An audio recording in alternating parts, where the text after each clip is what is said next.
जी students, अस्सलाम वालेकुम। उम्मीद करता हूँ आप सब खैरियत से होंगे। I.Com part 1 principle of economics, हमारा टॉपिक था डिमांड के रिलेटेड। हमने फर्स्टली पढ़ा था व्हाट इज डिमांड, और नेक्स्ट हमारा जो टॉपिक था लॉ ऑफ डिमांड। उसके नेक्स्ट लेक्चर में हमने डिस्कस किया था expansion and contraction of demand. आज का जो हमारा टॉपिक है rise and fall in demand. Rise and fall in demand का फर्स्टली आपको कॉन्सेप्ट पता होना चाहिए।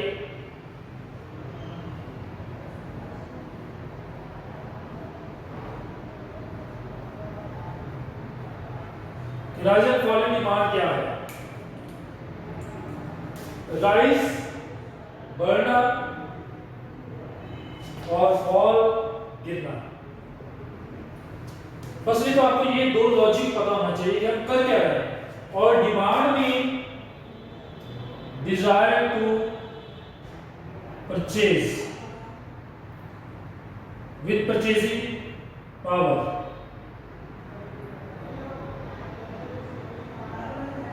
ये डिमांड का लॉजिक है जो प्रीवियस लेक्चर में डिस्कस भी कर चुके हैं। Demand desire to purchase with purchasing power भी हो, और नेक्स्ट जो है वो राइज में बढ़ना और फॉल में गिरना। अगर पार्ट वाइज बात करें तो इनका कॉन्सेप्ट ये है, और यहां पे जो आज का हमारा टॉपिक होना है वो कलेक्टिवली है और फिर पार्ट वाइज भी है कि राइज एंड फॉल में डिमांड क्या होता है। If price remain constant,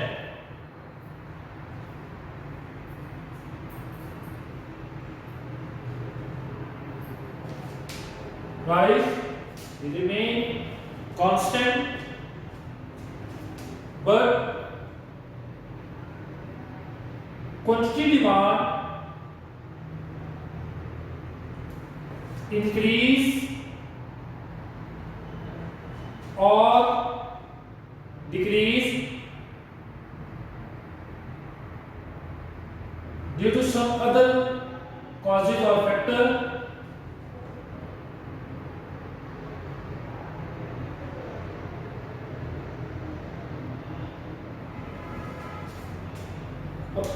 price remain constant of commodity. किसी भी कमोडिटी की प्राइस जो है वो सेम रहे। मार्केट के अंदर किसी भी चीज को आप ले लें, अगर उसकी प्राइस वही हो, सेम हो, लेकिन कुछ अदर फैक्टर की वजह से उसकी डिमांड या तो बहुत ज्यादा बढ़ जाए या उसकी डिमांड बहुत ज्यादा कम हो जाए, इसे कहते हैं rise and fall in demand. अब अदर फैक्टर्स कौन से हो सकते हैं? लाइक टेस्ट, फैशन, वेदर वगैरह। अब ये ऐसे फैक्टर्स हैं जिसकी वजह से या तो कमोडिटी की डिमांड बढ़ जाती है या कमोडिटी की डिमांड गिर जाती है, या फॉल करती है या राइज करती है, लेकिन प्राइस उसकी सेम रहती है। इस चीज को कहते हैं rise and fall in demand. Price में constant but quantity demand increase और decrease due to some other factors like taste, fashion, weather is called rise and fall in demand. तो ये एक rise and fall in demand का concept है। Firstly आप इसको clear करेंगे, फिर हम इसको पार्ट वाइज करते हैं विद एग्जांपल के राइज इन डिमांड क्या होता है। फर्स्टली हम ये डिस्कस करते हैं राइज इन डिमांड। पहला हमारा जो टॉपिक होगा वो राइज इन डिमांड का होगा कि डिमांड जो है वो राइज कब होती है। When the price of commodity remain constant, price of commodity remain same constant, किसी भी चीज की कीमत जो है वो वही रहे, सेम रहे, but demand for it demand for it increase due to some other factor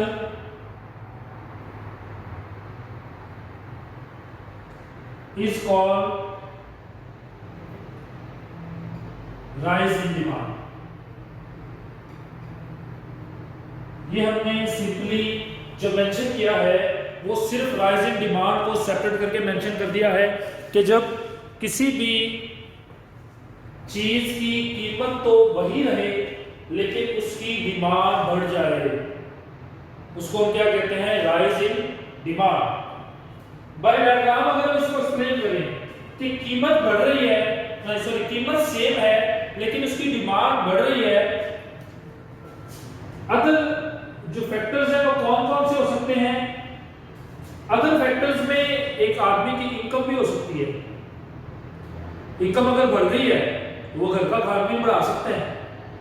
हो सकता है कि मार्केट के अंदर जो चीजें वो बिल्कुल गुजारा के लिए खरीद रहा था, अब मार्केट के अंदर वो चीजें उतनी ही कीमत की मिलती हैं लेकिन उसने अपनी इनकम बढ़ जाने से अपनी जो डिमांड है वो बढ़ा दी है। पहले वो एक सिंगल डिश को यूज कर रहा था एट अ टाइम, अब उसकी इनकम बढ़ जाने की वजह से डबल डिश उसने यूज कर ली, या उसके टेस्ट की वजह से डबल डिश उसने यूज कर ली, फैशन की वजह से पहले वो नॉर्मल रूटीन के ड्रेस यूज कर रहा था, अब उसने क्या किया, इनकम बढ़ जाने की वजह से डिमांड उसकी ड्रेसेस की बढ़ गई, ज्यादा ड्रेस परचेज कर ली है, कीमत वही है, उसकी जो क्वांटिटी डिमांड है यानी कि डिमांड की जो मिकदार है वो बढ़ गई है, हालांकि प्राइस वही है, डिमांड की मिकदार बढ़ गई है। अब डिमांड की मिकदार बढ़ने की वजह क्या हो सकती है? फैशन भी हो सकता है, टेस्ट भी हो सकता है, सोर्स ऑफ इनकम भी हो सकता है। तो ये चीज है राइज इन डिमांड। अगर बाय टेबल इसको एक्सप्लेन करेंगे एक शेड्यूल से, तो शेड्यूल की सेंस होगी आपके पास, इसमें ये है कि ये राइज इन डिमांड का कॉन्सेप्ट है, राइज इन डिमांड, प्राइस फिर क्वांटिटी, प्राइस 2 है, डिमांड 10 थी, प्राइस 2 है, डिमांड 20 यूनिट हो गई। प्राइस उसकी 2 ही है लेकिन आपकी डिमांड ज्यादा हो गई। यहाँ पे आपके अगर टोटल एक्सपेंस आ रहे थे तो ये टोटल एक्सपेंस आपके 20 हैं और यहाँ पे जो टोटल एक्सपेंस है वो आपके 40 हैं। और वजह क्या हो सकती है? ये आपका कीमत वही है और ये डिमांड जो है वो बढ़ गई है, इसके साथ आपके टोटल एक्सपेंस भी बढ़ गए हैं। अब इसकी वजह क्या है? या तो फैशन या टेस्ट या एक कंज्यूमर की इनकम बढ़ गई है, जहां से वो 20 से 40 पे मूव कर गया है। इनकम बढ़ गई है, ये भी पॉसिबिलिटी है, टेस्ट की वजह से, फैशन की वजह से या कोई भी अदर फैक्टर्स हो सकते हैं कि उसने अपनी डिमांड को इंक्रीज कर दिया। तो इस चीज को कहते हैं राइज इन डिमांड। कि सम फैक्टर्स, सम कमोडिटी मार्केट में एग्जिस्ट करती हैं जो एक कंज्यूमर की डिमांड को बढ़ा देती है। ये यहाँ पे इसको अगर एक्सप्लेन करना चाहेंगे कि when the price of same level of commodity 2 rupees जो है वो consume on 10 unit of commodity, then same price कि उसने क्या दिया, प्राइस 2 ही थी लेकिन उसने जो यूनिट है वो 20 परचेज कर लिए। पहले वो 2 के हिसाब से 10 यूनिट परचेज कर रहा था, अब वो 2 के हिसाब से 20 यूनिट परचेज कर रहा है। इसका मतलब क्या हुआ कि एक यूनिट की जो कीमत है वो पर यूनिट जो प्राइस है वो वही है, 2 रुपए ही है, लेकिन इसकी डिमांड बढ़ गई है, इसको हम कहेंगे राइज इन डिमांड। अगर आप डायग्राम से इसको एक्सप्लेन करेंगे तो वो सेंस क्या बनती है, आप आपके पास ग्राफ होंगे column shape and row shape में। कॉलम शेप में y एक्सिस और x एक्सिस 0 पॉइंट, इस सेंस में आपके पास है जी quantity demand 10 20, left hand side पे आपके पास प्राइस है 2 4। जब प्राइस 2 थी डिमांड 10 थी, ये कर्व हो गया, ये डिमांड कर्व है। जब प्राइस 2 थी डिमांड 20 भी हो गई, डिमांड बढ़ रही है, एक और डिमांड चालू हो गया आपके पास,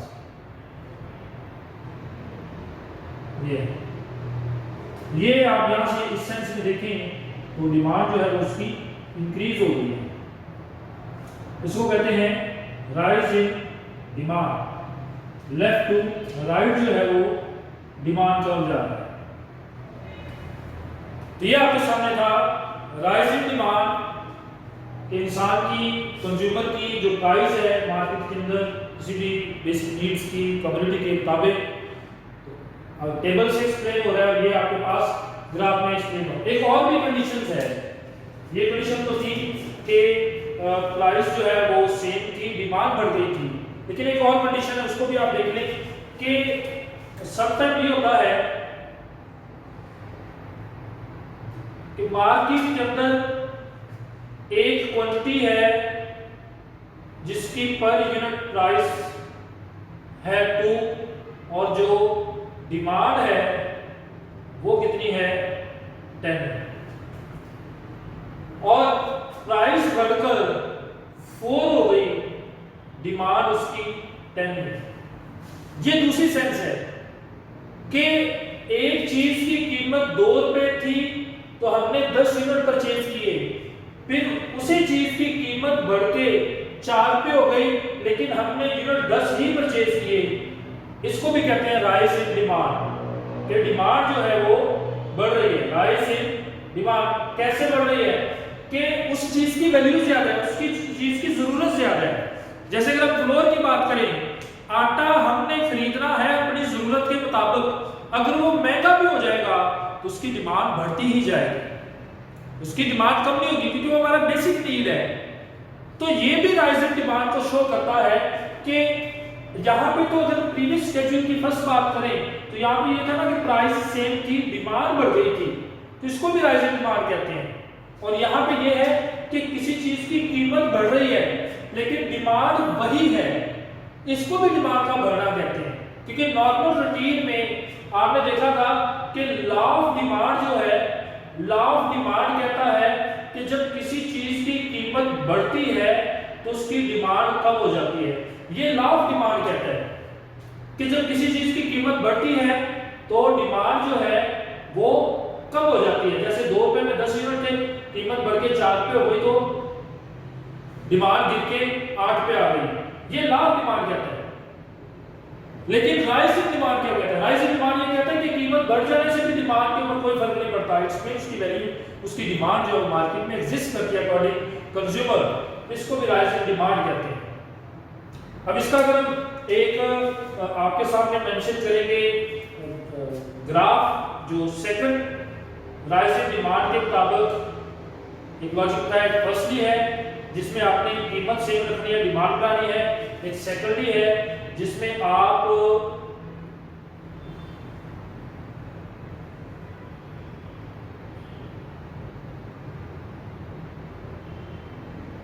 y axis, x axis, region point, quantity demand, price 2, 4, 6, demand आपके पास है 10, 20, ये आपने अपनी तरफ से अमाउंट भी करो। अब आप आ जाएंगे टेबल पे, जब 2 रुपए थी तो आपके पास डिमांड थी 10, एक आपका ये डिमांड कर रहा है। जब प्राइस बढ़कर 4 रुपए हो गई फिर भी आपकी डिमांड कितनी है? 10 ही है। तो ये देखो आपकी डिमांड जो है वो इंक्रीज हो रही है, बढ़ रही है, राइज इन डिमांड है।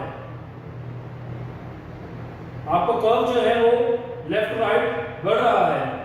इसलिए हम कह सकते हैं कि किसी चीज की कीमत बढ़ जाने से भी वही डिमांड होती है, तो डिमांड का कर्व हमेशा राइज ही होता है। तो ये आपके सामने एक टॉपिक था कि राइज इन डिमांड क्या होता है। हमने यहाँ पे सबसे पहले ये डिस्कस किया कि राइज इन डिमांड। नेक्स्ट जो हम डिस्कस करेंगे वो है फॉल इन डिमांड। तो पहले तो आपके माइंड में राइज इन डिमांड का कॉन्सेप्ट पूरा कंप्लीट होना चाहिए, फिर आप नेक्स्ट लेक्चर को भी ध्यान से सुन सकेंगे। प्रीवियस लेक्चर अगर किसी को माइंड में समझ में नहीं आ रहे तो काइंडली आपका जो एक रिफा कॉलेज का यूट्यूब चैनल है आप वहां पे जाके इसी लेक्चर को स्टार्ट से सुन सकते हैं। वहां पे मैंने ये भी एक्सप्लेन किया हुआ है कि what is demand, then explain किया हुआ है कि लॉ ऑफ डिमांड क्या है, लॉ ऑफ डिमांड के बाद एक्सपेंशन, कॉन्ट्रैक्शन, और नेक्स्ट हमने जो टॉपिक था rise and fall in demand. तो rise and fall in demand का जो लॉजिक है वो मैंने यहाँ पे एक्सप्लेन किया। उसके बाद सिंपली राइज इन डिमांड को यहाँ पे मेंशन किया है। अब हम इसके बाद डिस्कस करते हैं कि फॉल इन डिमांड क्या है। राइज इन डिमांड क्लियर हो गया, अब हम डिस्कस करेंगे फॉल इन डिमांड।